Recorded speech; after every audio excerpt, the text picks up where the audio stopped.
us start this lecture with a thought process, that is, true scientist is one who will remain romantic about his scientific ideas while remaining open to others' critical criticism on it. It is very important to have an open mind to become a scientist or any other work, as a matter of fact. So, let us now recall what we learned in the last lecture. We started discussion on the basic concepts of shock waves, and then we moved into the normal shock waves. Of course, the shocks can be divided into two types, one is oblique and normal shock wave.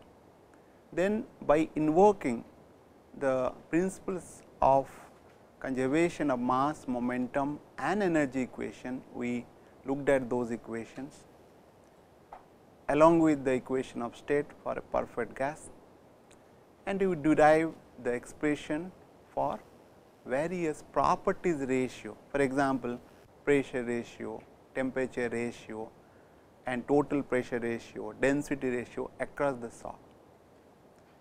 And we learned that those relationships for properties ratios will be dependent on inlet Mach number and also the specific heat ratio, that is gamma. And let us dwell upon those relationships and vary the inlet Mach number and see how it is properties being varied. Let us look at, this is the pressure ratio like static pressure ratio and density ratios and temperature ratio are plotted in the x axis, that is the inlet Mach number, right. And of course, these from the right hand vertical axis, we are the total pressure ratio Mach number being plotted. You can note that when the inlet Mach number is increasing from Mach number of 1, you see that the downstream Mach number of the shock, normal shock, decreases, right. And if the upstream Mach number is greater than 1, then what happens? That becomes a subsonic.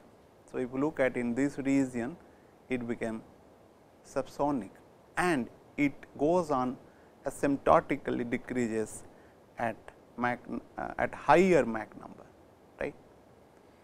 And when Mach number tends toward infinity, what will be the number you will get? That will be 0.378, that is your downstream Mach number. That means, that Mach number downstream of the normal shock, and you see that there is a, as the Mach number increases, total pressure decreases. However, the static pressure goes on increasing at a very higher rate. You can see from here this plot, right. And as compared to the static pressure ratio, density ratio and the temperature ratio increases at a very slow rate, that means slope is small. And of course, this we have plotted for gamma is equal to 1.4, but in reacting flow and other places, whenever you are talking about, you cannot use this gamma is 1.4, you need to take the what you call proper gamma values, right, because the properties need not to be air, it will be other species and also the constituents are different. So, therefore, you will have to take proper values that. So, let us now take an example to see how we can really look at that. Before that, let us look at a table like normal shock tables, because these properties what I had shown can be plotted in a what you call in a plot, but we need to use the table for solving some problems, and we can use also direct what you call equations. For that you need to remember those things, and right. but let us look at the table which is I have shown some of the data. You can see that when Mach number 1.1 and the downstream Mach number of the sock is 0.91, and as the Mach number increases, let us say around 2, then you see that downstream Mach number is 0.57. That means, it is decreasing as the inlet Mach number increases. More the upstream flow become more supersonic, then downstream flow will be more subsonic, right. As a result, what is happening? The total pressure losses will be also quite high at the high Mach number, because the total pressure ratio is small. The pressure ratio means what? PT2, right, PT1 minus PT2, that we call it as a pressure loss, right. So, therefore, if this ratio is small, then pressure losses will be higher. And of course, what is happening to entropy? Entropy also is increasing, right. And similarly, the static pressure ratio increases as the upstream Mach number increases. So, also the density and so also the temperature, but you note that pressure ratio increases at a higher rate as compared to the temperature ratio and density ratio, right. So, let us take an example where we will have to use this analysis what we have done. That example is a normal sock occurs in front of a supersonic air intake with an area ratio of 3 for a gas turbine engine, gas turbine powered engine like powered aircraft, and traveling at Mach number of 2 at an altitude of 10 kilometer. We need to determine the Mach number, static pressure of the flow leaving the diffuser. That means, let us look at a typical supersonic air intake, where the Mach number is inlet Mach number what is given as 2, right, with which the flow is entering, and there is a normal sock. Keep in mind that it is closer to the lip of this cowl of the diffuser. This is your air intake.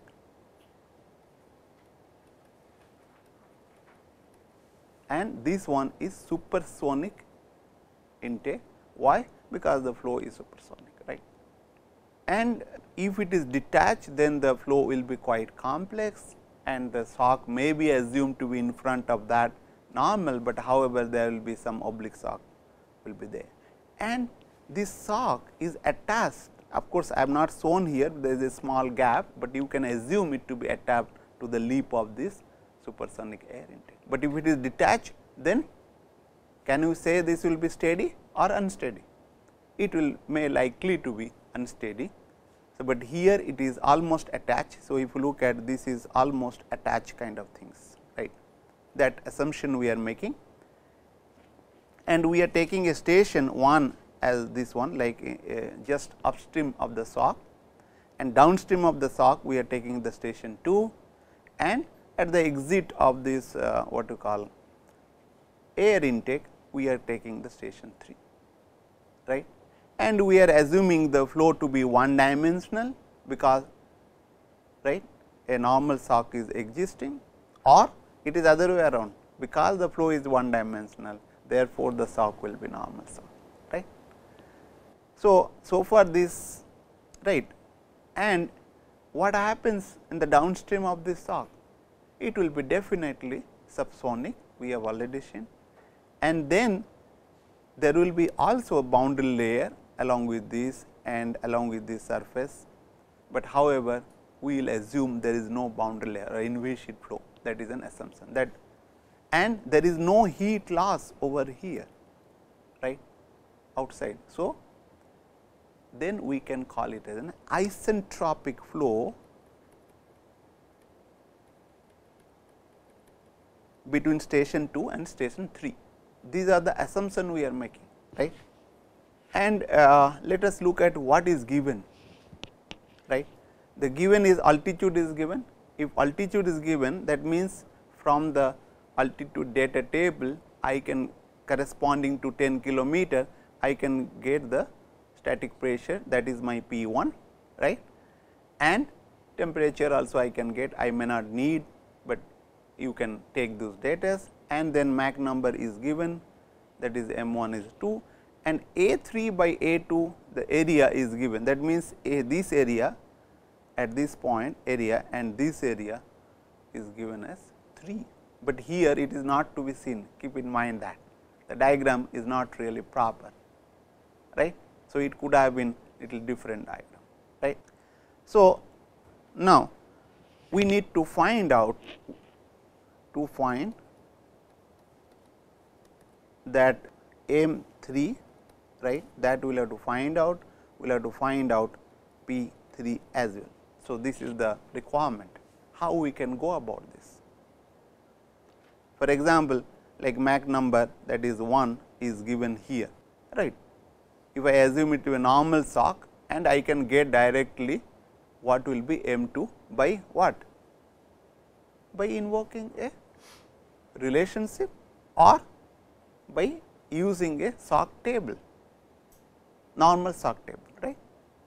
So, I can get, but I need to find out this P 3, M 3, how I will get that? Can anybody tell me how to go about this problem? I have already made those assumptions, that is flow in this region will be isentropic, in the downstream region it will be also isentropic, that means between station 2 and 3, right. Then I can use some isentropic relationship, right, because if I know the inlet Mach number, that means the pressure ratio between station 2 and 3 I will be knowing. So, also temperature ratio, so also the total pressure ratio, so also other properties, right. Okay. So, then how to go about, because A 2 is not given, but whereas A 3 being asked, A 2 A 3 by A 2 is given, right. So, how I will go about it? I have already given some hints that you will have to use isentropic relationship, and you will have to use also the relationship for the normal sock, and in some situation if you do not want to use the relationship, then you can use the table for data. Yes. First we find P 2 and T 2 by normal relation. Yes, that I have already told, but how I will go from this P 2 to the P 3? But area, how I will find out, that also I have already told you. Area ratio is given, and we have a formula for area. No, those things, if you talk about those equations, or the expression for pressure ratio, temperature ratios across the normal sock in a isentropic flow, right. Those are all using continuity, momentum, energy, all those equations are embedded into those equations, right. Those equations are derived by invoking those, right. Let us look at how we will do that, right. So, I have already talked about that we are assuming steady one dimensional flow in the air intake, because the sock is attached to the lip of the air intake, and ascending flow between station 2 and 3, that I have already talked about it. And from the normal sum table corresponding to Mach number 2, right. If you look at, I can get this values, right. There is M 2 I can get P 2 4.5, rho 2 by rho 1 2.67, and P T 2 by P T 1 I can get, all those things values we can take, and those values are given over here. M 1 is 2, M 2 is 0.574, and that is 0.58, and P 2 by P 1 4.5, and rho 2 by rho 1 2.667. Then of course, the temperatures and other values being taken from the normal sock table. From isentropic table we can get properties for M 1, right, that we can get, right, these values, and keep in mind it is given A by A star 1.688, and similarly the pressure, static pressure and total pressure ratio, static temperature and total temperature ratio. So, what we will do? We will basically find out what is the total pressure at station 1 here, right, that is P T 1 divided by P 1 and P 1 I have already getting from this altitude data, and I will get that is 2110.02 kilopascal, is just a multiplication, nothing else, right. And by knowing this pressure ratio across the sock P T 2 by P T 1, I can get P T 2 because I know P T 1, right. So, that happens to be 151.4 kilopascal, right. So, as the flow is isentropic between the station 2 and 3, then total pressure remains constant between station 2 and 3. Can I say that? Because the flow is isentropic, there is no losses as such, right. So, P T 3 is equal to P T 2 is equal to 151.4 kilopascals. Is that clear? This is a very important and critical assumption. Otherwise, I cannot really find out P 3 unless I know this P T 3. How can I get that? I cannot really get. You know, in isentropic table relationship, we always relate to the total. Static pressure is related to the total pressure, right. So, therefore, I need to know the total pressure. Now, for an isentropic flow, we can have A 3 by A 3 star, because I need to know this relationship, right, because I can get from isentropic star area with area ratio, that means any area with respect to the critical area, right, that is A 3 by A 3 star, I can write down as A 3 by A 2 into A 2 by A 2 star into A 2 star by A 3 star. So, if you look at that A 2 star and A 3 star ratio is given to you, but whereas A 3 by A 2 is given, this value is given. What is that ratio? 3, and A 2 by A 2 star I can get if I know the Mach number, that is from table, right. If I know the Mach number, the downstream of the sock, right, M 2. So, therefore, I can get this from the isentropic table, but what about this A 2 by star by A 3 star? How I will get A 2 star by A 3 star? That will be equal to 1. This is a very important, but although it is simple, but it is very important concept. That means, what I am doing? I am taking all this station 3 to the critical, 2 to the critical, and then relating. So, this became 1, right. So, therefore, I now need to get this A 2 by A 2 star from the isentropic table corresponding to Mach number of 0.58, which we got from the normal sock table. That means, this is the Mach number at the downstream of normal sock. So, if I get these values, I can substitute here like A 3 by A 3 star, A 3 by A 2 I know this is given 3, and A 2 by A 2 star 1.21, you will get the 3.63, right. Now, if I know this, then I need to find out Mach number, right. What I will have to do? I will have to invoke the isentropic table, right. So, from corresponding to A 3, sorry, this will be A 2 star from an isentropic flow table, A 3 by A 3 star, right, because we need to find out this, right, that from the isentropic table we can get a Mach number M 3 is 0.165 and pressure ratio P 3 by P T 3 0.981.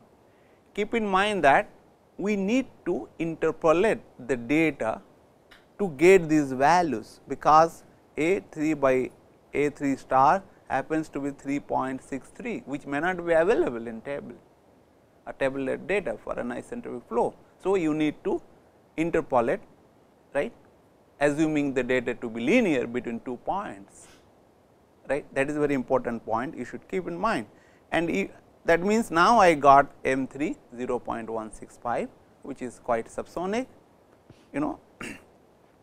and P3 by PT3 I have already know this PT3. So, I can get P3 is equal to P3 by PT3 into PT3, these values I will get 146.56 kilopascal, right. So, we can solve the problem in this manner, right, but those assumptions you need to keep in mind. Now, we will move into oblique socks, and if you know that all socks need not to be normal to the flow direction. In other words, that socks can be oblique in nature, that will make an angle with respect to the flow, right. For example, if I take a bullet which is traveling at a supersonic speed, then what will happen? A sock will be appearing like a bow in front of what you call the bullet, right, and this is known as a bow sock, right. So, this is known as a bow sock, and if you look at it, is not really normal, but as I told in the last lecture, we can consider this to be normal sock, but in this case we will have to consider as a oblique sock, right. But if I take a missile, right, which is having surface, you can see that these socks are being formed, which is attached to the nose of this missile, and it is making an angle. Of course, at the downstream you can see that there is another similar things like that, right. But question is why it is so? Will you call it as a sock, or will you call this as a sock and this also as a sock? Now, we need to think about and then see that what will be, but what we are interested at this moment to talk about this oblique sock and see how we can analyze those things, right. That means, when the socks are inclined to the flow direction, because if the flow is coming over here like that, it is making an angle. So, that means this angle, something angle is making. So, right, then we call it an oblique sock. So, question arises, why are most sock waves oblique rather than normal sock in nature, right? Why it is so? If I give a statement, look, most of the socks are nature oblique, right, rather than normal. Of course, there are certain situation where the sock is likely to be normal in nature, like a bow sock or a sock in the downstream of a or in the divergent portion of a nozzle, right, or a near the in front of an intake, right. Certain places it can be, provided it is attached to that, right.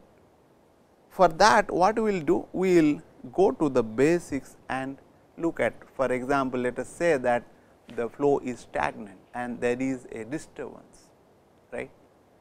That means, disturbances will be propagating at the speed of sound, right.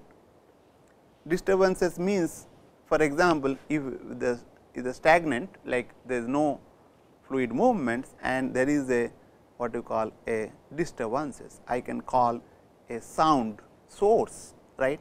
I can call it as a beeper, which will be beeping, like making sound, and it will be traveling in all the direction, and of course, it is stagnant flow. Let us consider another situation where this beeper will be moving, right, at certain velocity v. This is my sound which is moving at a speed of sound. This is my what you call disturbance or a beeper like which is, and also it is traveling with a velocity v, and this velocity v with which the sound producing device or the beeper is moving is half of the speed of sound, right. And if it is traveling for a time t, so what will happen? It will travel a distance like a into t. The distance traveled by the sound wave will be much higher, right, as compared to the beeper could have moved from a to b, that is v t, right. Therefore, if you see that it is not really won't be what you call knowing. Of course, this is in the stagnation, but you can imagine as if the fluid is coming over here and my disturbance is fixed at a, I can do just opposite, right. So, then this is basically moving at a speed of sound, or I can say that v is equal to a by 2. This is subsonic flow, right. I can call it as a subsonic flow, I can think of. So, let us take another example where this beeper is moving at the same speed of sound, right. That means, the beeper is moving over here, here, here, and it is moving in certain direction towards the left, and it is the speed of same speed of sound. Then what will happen? All these waves will be coming, and you could see that it will be creating a Mach wave here in this region, right. Okay. Let us take another situation where this beeper will be moving at a velocity which is higher than the speed of sound. Then if it is moving, let us say there is a beeper here and a sound produces sound, it is moving a with a speed of sound and for a time t, and it will go again another place, it will go and move. So, that what will happen, and it goes along with that. So, then if you take this circle because it is moving, then when you join this tangent all those things, what you will see? You will see that you cannot really hear this region the sound, right. In this region this will be, you will not be getting any sound, you can only see because sound is traveling, whereas the beeper has traveled at a longer distance for the same time. If you look at for the same time, the beeper has traveled v t, right, this distance, right, from here to here, whereas the speed of sound has traveled a t, right, the distance. So, therefore, this portion is known as zone of silence, where this is known as zone of action or a sound or disturbances. See, sound and disturbances I am saying it is same, and therefore, if you look at the stagnant, but you can consider this as a fluid which is moving at a certain velocity v, which is greater than the speed of sound, that is supersonic flow, supersonic flow, right. That means, if you look at the fluid will be just traveling over here, and then only you will know that look there is a disturbances here, then it will be moving and take a shape along with that. So, therefore, this if I join these tangents of this point, then I call this as a Mach zone, and because this zone of silence and zone of action is demarked by this region, right. Therefore, like this will be a Mach wave, we can say that is a Mach wave will be always with a certain angle with respect to the flow. So, therefore, we get an oblique sock or a Mach. Now, if it is of course, if it is a stronger one, you will get an oblique sock. So, now we need to now look at this angle, what we call the Mach cone angle, that is mu, right. This is known as Mach cone angle. I can determine that angle what it would be. What is that? If you look at this one, this makes a 90 degree, right. If that makes a 90 degree, the sin mu will be what? Sin mu will be AT, right, AT by Vt, right. So, I can write down the mu will be equal to sin inverse AT by Vt. So, if Tt is cancel it out, what I will get? I will get V by A. V by A is nothing but your Mach 1 over Mach number. That means, mu is equal to sin inverse 1 over Mach number. And when Mach number is equal to 1, what will happen to the mu? Mu will be 90 degree like this, and of course, if it is a stronger one, you will get a normal sock. So, if you look at the normal sock or a normal Mach wave is a special class of an oblique sock or oblique Mach wave. Okay. Right. And if I go on increasing this Mach number, what happens to mu? Mu is 30 degree. That means, it will be making an angle 30 degree to the flow direction, right.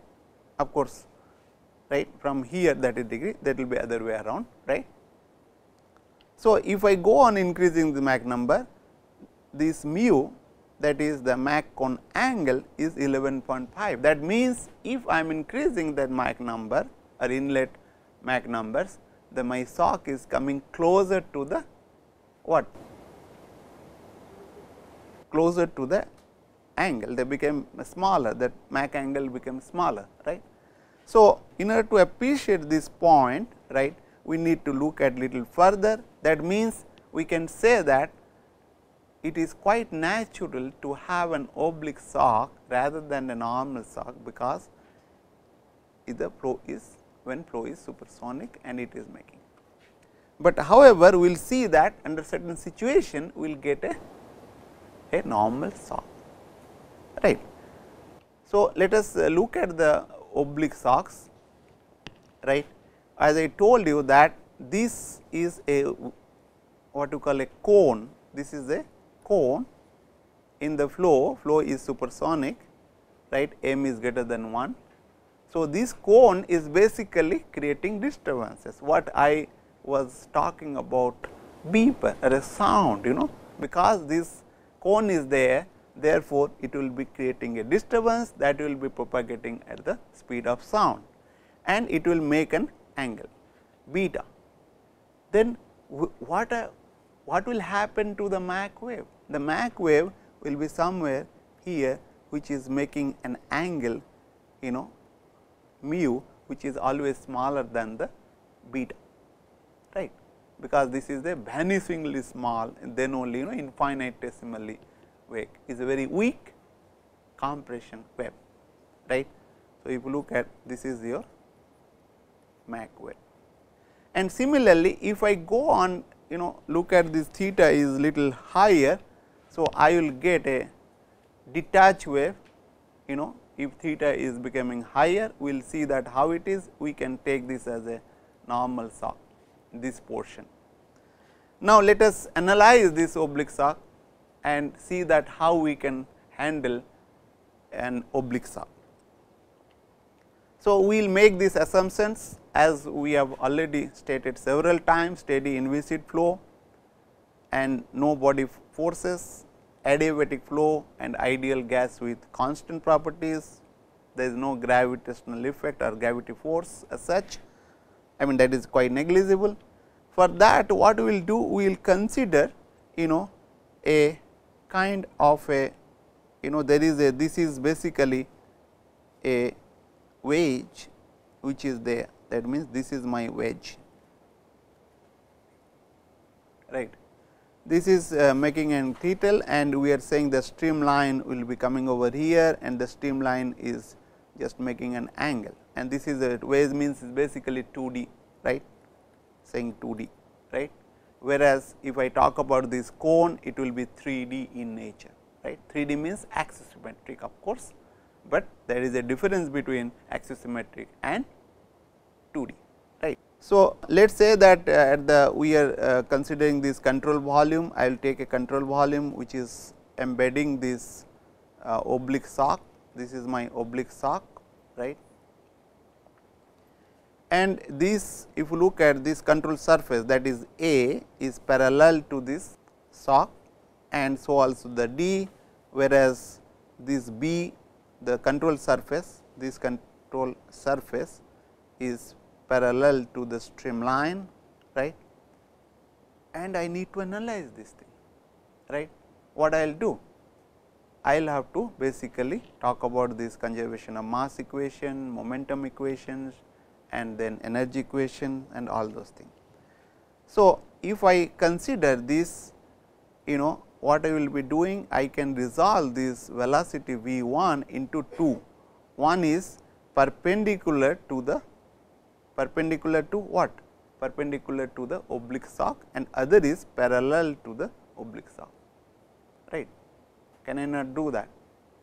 And if I take this equation, because steady flow process, rho v dot d A is equal to 0, right. For the continuity equation I have taken. So, if I take these surfaces, I will find that that surfaces, this is v dot d A parallel. So, therefore, this term will be 0 for B and C, F and E, only the terms which will be there for the control surface A and D, that turns out to be rho 1 v 1, right. This is a normal component I am talking about, because what this sock, what this control surface will be looking at is v 1 n. Similarly, it will be looking at v 2 n, and keep in mind that this v 2, that is making an angle beta minus theta, right, because the beta is here and this theta. So, it is making an angle that, right. So, then I will get rho 1 v 1 n A 1 plus rho 2 v 2 n A 2 is equal to 0, right. So, I can write down as rho 1 v 1 n is equal to rho 2 v 2 n, because area what we are considering is same. That means, we are saying that A 1 is equal to A 2, right. Okay. In other words, you can say A 1 n and A 2 n is equal to same, right, because this is perpendicular to that, that we are saying. And similarly, momentum equation, when we will do, right, we will get, that is rho 1 v 1 square, we are considering only the normal component, right, plus rho 2 v 2 square is equal to minus p 2 minus p 1, right. And if you look at momentum equation along the tangential direction, what it would be? It will be rho 1 v 1 1 and v 1 t is equal to rho 2 v 2 n and v 2 t is 0. But we have seen that rho 1 v 1 and rho 2 v 2 n is same. So, therefore, I can write down v 1 t is equal to v 2 t. That means, this velocity v 1 t is same as that of v 2 t. This is a very important, right, statements. What it indicates? It indicates that I can consider this oblique sock as a normal sock, so far this normal velocity is concerned. That means, I can consider if there is a sock here, and then I can consider if I turn it angle with the beta and theta, it become normal and flow is coming v 1 n, right. So, therefore, I can consider. So, oblique sock becomes a normal sock with respect to coordinate system moving with v 1 t. This is a very important statement. Therefore, for an oblique sock, we can use the relationship what we had derived for the normal sock wave. That means, v 1 n will become, what is this Mach number 1 n, that is a normal component, will be m 1, right, sin beta, because this angle is beta, right. I can do that very easily, and the property ratio across the sock wave becomes like P 2 by P 1 is equal to 1 plus 2 gamma divided by gamma plus 1 m 1 n square minus 1, right. If you recall, this relationship is for the normal sock, but in this case we are using is the normal component. That means, this portion I can put it here, and then this P 2 by P 1 can be expressed in terms of inlet Mach number or upstream Mach number for an oblique sock, right. Similarly, rho 2 by rho 1 can be expressed in terms of this from the normal sock wave. In only you just remember that this we are putting m 1 n, this is not m 1. M 1 means it is the upstream Mach number, but m 1 n means the normal component of the upstream Mach number. That is very important, because what this sock will be seeing when you consider as a normal only the m 1 n, right. So, similarly, I can get an expression for T 2 by T 1 is equal to P 2 by P 1 into rho 1 by rho 2. I know this expression for 5 and 6. So, I can get an expression for T 2 by T 1 very easily, right. And how I will get this m 2 n then? M 2 n again I will use the normal sock relationship, and here in the left hand side I will use the m 1 n square, and then I will get m 2 n, right. From this is basically for the equation 8 is basically we have derived that for normal sock, but we are using for now oblique sock, keeping in mind that this is we are using the normal component of the which is component of the upstream velocity, which is perpendicular to the oblique sock. So, and by using geometry we can determine, right, m 2. So, if you look at, if I know this m 2 n, right, this is of course, I have drawn here velocity, but I can draw the similar triangle for the number. If I get this is basically beta minus sin theta. So, m 2 becomes m 2 n divided by sin beta minus theta, right. I can get basically here this angle, if I can take, right, I can find out what it would be. So, by theta, if you look at this expression, theta is uniquely related to the m 1 and beta, right. Why? Because m 2 n is related to m 1 n through the normal sock relationship, and m 1 n is related to the m 1, right, in the terms of beta angle. So, we can have to derive that. Let us say that tan beta, what we have know, this angle is basically V 1 divided by V 1 t, and tan beta minus theta is nothing but V 2 n divided by V 2, because this angle, if you look at, this is beta minus theta, right, and as we know that V 1 t is equal to V 2 t. So, then we can write down tan beta minus theta divided by tan beta is equal to V 2 n by V 1 n, because this will cancel it out, right, as we know this one. So, from continuity we will get V 2 n divided by V 1 is equal to rho 1 by rho 2, that we have already derived. And let us now club this all equation 11, equation 10 and equation 4 that we had earlier, and also equation 6. Equation 6 we have seen rho 2 divided by rho 1, that we have already expressed in terms of m 1 n, right. And when you combine all those things, it involves little bit algebra, you will get an expression tan theta beta minus theta divided by tan beta is equal to gamma minus 1 m 1 square sin square beta plus 2 divided by plus 1 m 1 square sin square beta. I would urge you people to derive it. If you find difficulties, let me know. And then by trigonometric manipulations, we can really express this tan theta is equal to 2 cot beta in the bracket m 1 square sin square beta minus 1 divided by m 1 square gamma plus cos 2 beta in the bracket plus. So, if you look at this expression is a very important expression, which is also known as theta beta m relationship, right. That means, it is relating this theta beta and inlet Mach number m1, right. So, what we will do, we can vary this Mach number taking various theta and beta and plot and see that how it looks, and we can use this table, right, or sorry, use this chart for solving the problems. Let us look at when we do that. So, as I told that theta we have already talked about it. Let us plot this theta beta diagram.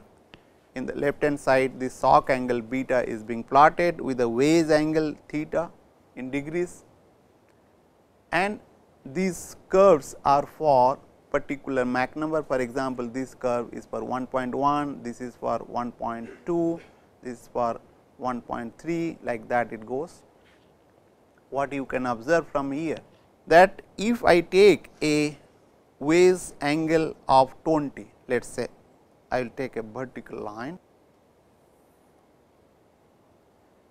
and you can see that if I take this kind of a here 3 Mach number, let us say inlet Mach number is coming as a 3, right. Let us say the Mach number inlet is coming as 3, and theta I have taken this theta I have taken is equal to 20 degree, right. What I will get, that there are two solutions, one is here, the another is if I look at here. That means, if I take a vertical line, it will be something around 38 degree kind of things, and here it is also two solution. I am getting what is higher. So, which one I will choose? And if you look at that, these solid lines, whatever I have shown here on the lower portion of these curves, known as the weak shock solutions, and here this dashed line is known as the strong shock solutions. In nature, generally the weak shock solution or weak shock will be existing. So, therefore, we need to take only in this region, that means weak shock solutions. So, therefore, it will be coming over here, and most of the cases, unless otherwise stated, we will be considering only the weak shock solutions, right. And what else you can observe from here? For example, if I fix this what you call Mach number 3, right. What I was telling, that if I will take this Mach number, let us say 3 constant, like Mach number is equal to 3, then if I goes on increasing this theta, what happens? That means, I will have to go in this.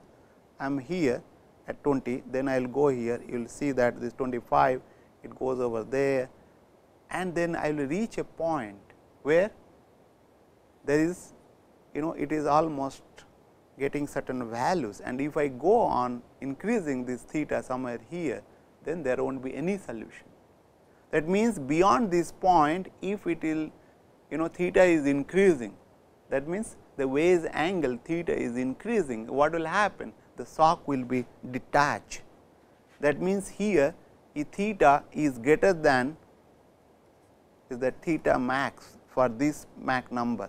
If I say this Mach number 3, for this case it is having something 30, maybe 33 or 35 or 36 degree. So, therefore, it became maximum, that the it will be detached, the attached shock becomes detached, and you will get an detached oblique shock. And when if you look at it, is same for all the Mach numbers, like similar situations. So, if we join these, of course, that gives a curve. So, we need to about. There is another things one should really be little concerned about, that if I goes on increasing this Mach number, right, what happens to the theta maximum? It goes on increasing, but when it become very high, let us say Mach number 100. So, it is having something 45 point some degree. Beyond that, you cannot really have that. So, and keep in mind that this around this, when theta maximum you may get a strong wave in some region, the weak solution may not be available, but that is regime is very small, right. So, with this I will stop over, we will continue in the next class.